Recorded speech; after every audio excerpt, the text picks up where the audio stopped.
撒母耳記下第12章咧，係記載咗係大衛犯罪之後嘅後果，不單止咧，就記咗兩個人物咧喺大衛嘅生平裏邊咧，影響非常之重要嘅，包括拿單先知啦，同埋約押。嗱，呢兩個人咧都係成為咗大衛王朝一個好重要嘅助手啦，係好重要嘅人物。嗱，呢兩個人物裏邊咧反映咗今日，如果我哋要做話即係話做我哋上司嘅助手或者做我哋大老闆嘅助手咧，一啲嘅守則喎。呢個守則係乜嘢咧？嗱，我哋從拿單先知要指證大衛嘅罪行嘅時候咧，佢冇直言，佢係用咗一個故事，即係個比喻咧，用個古仔講咗之後咧，去講咗一個罪行出嚟，以致大衛咧可以用第三身嘅角度去睇整件事情，而指出呢件事件嘅嗰個嘅主角嘅罪行，亦都因着咁樣，而拿單就用咗呢個方法去講俾大衛知咧，佢今日嘅罪行。嗱，呢個係一個嘅身為下屬點樣向上司做勸誡嘅智慧嚇，因為無論你幾有理由嚇，據理力爭個上司犯嘅罪行係何等嘅顯而易見啊！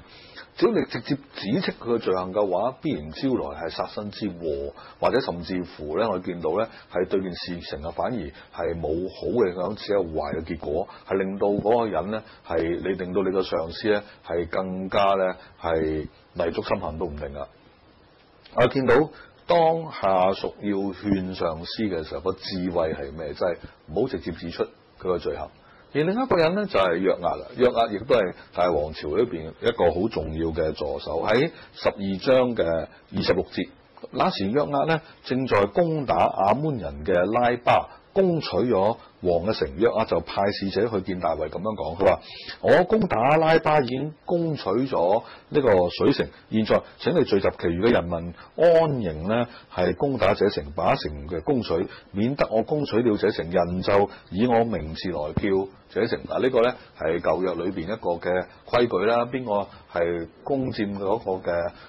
城之後咧，呢個係佢被擄之物，所以咧就會用佢嘅名字取名。約押咧喺呢一刻好聰明啦，但係王朝已經發生咗咁混亂嘅事情，喺皇宮裏邊咧就面對咗要處理個拔示巴事件，有大衛嘅兒子死亡，跟住就刪咗所羅門又有悲有喜嘅事情發生。而身為阿珥咧，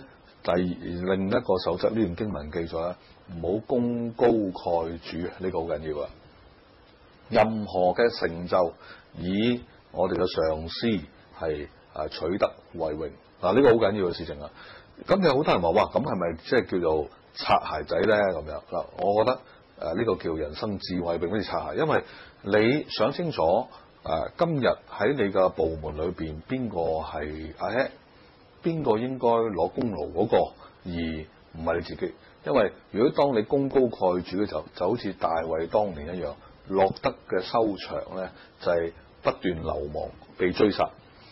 所以今日喺撒母耳記下12章裏邊咧，從呢兩個人物裏邊睇到，